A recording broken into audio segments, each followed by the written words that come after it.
Hello, everyone. So, I received a vision and a message from Jesus. So, in this vision, I saw piles of dead bodies stacked on top of each other, and I saw the American flag close by.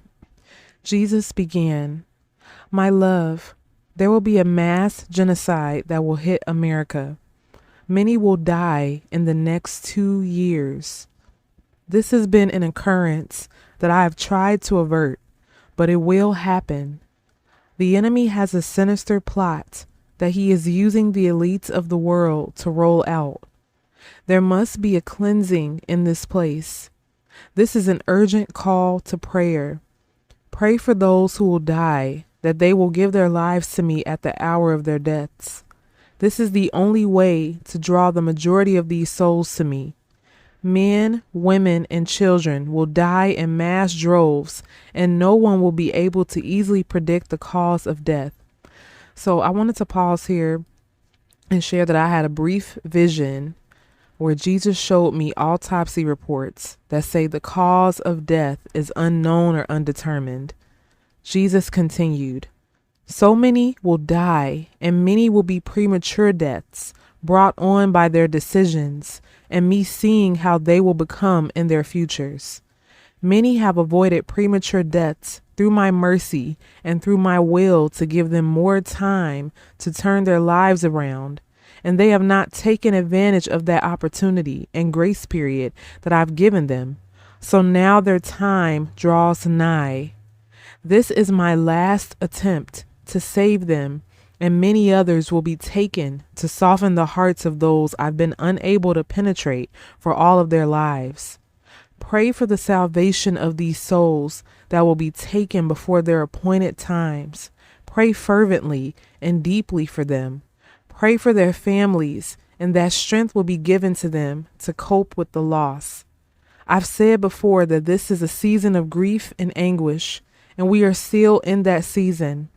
There is a season for joy and happiness, but we are just not there right now. I know so many wish to hear warm and fuzzy messages from me, but that would not be authentic and would not help them grow spiritually. So much has to be addressed and dealt with, and it can no longer be swept under the rug. My ways will not fully be understood until you are away from this world and separated from your flesh, because your flesh will forever be an inhibitor of fully understanding my will and plans for your life. Yes, you can overcome those inhibitions, but not without extreme self-denial and self-forgetfulness, which 98% of my children never achieve in this lifetime. Many get close, but in this current time period, I can only find 2% of my children who are willing to forsake it all and themselves for my sake and to truly achieve holiness and sainthood. Please pray, my children. Pray in your individual times and in your hearts throughout the day. Souls are at stake. And that was the end of Jesus's message. So this is a urgent message, an urgent call to prayer for America. So God is given a timeline that a lot of people will have their lives taken prematurely in this country. And it breaks my heart that God has to go to such extreme lengths just to get our attention, just to bring certain people to his heart, because if he didn't allow them to die prematurely, they would never come to him. So a lot of people may say, God is evil. He allows people to die, but we don't see what he does. And I would say you should be happy that you don't see things the way God does, because you probably 100% would not be able to handle it. So we have to understand that God tells us his ways are not our ways. His thoughts are not our thoughts.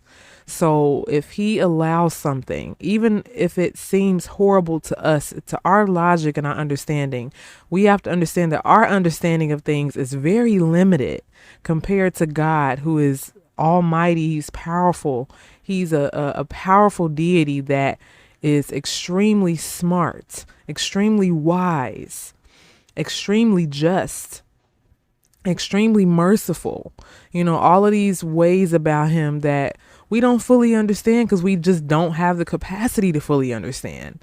So we have to trust him. We have to trust that whatever he allows, no matter how bad it is, that it's for a reason and it's for our good. And that may be hard to hear. That may be hard to comprehend, but that's the call that God gives us as believers. We have to be prepared for suffering. We have to be prepared to count the costs, to give up everything for Christ, because he gave up everything for us.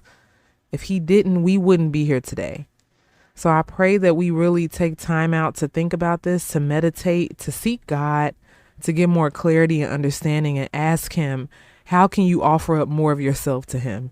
How can you offer up things? How can you sacrifice whatever you need to sacrifice in your life that you may be holding on to, that is just taking up so much space in your life, that is pulling you away from God, pulling your focus away from him?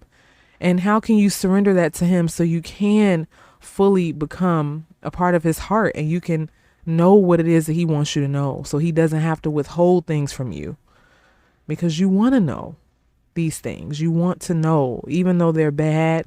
And trust me, I get it. I understand. It's not easy to know these things. It's not easy to deliver these messages. It's very hard for me, but I have to lean on God. And that's the only thing that's keeping me afloat, and that's what we have to do. We have to lean on Jesus and not ourselves, not our strength, not our understanding. So I want to encourage you all. Please seek God. Please pray, pray, pray, pray. Lives are at stake, as Jesus has said to us. So I pray we take these words seriously, take them to heart, and God bless you all until the next message.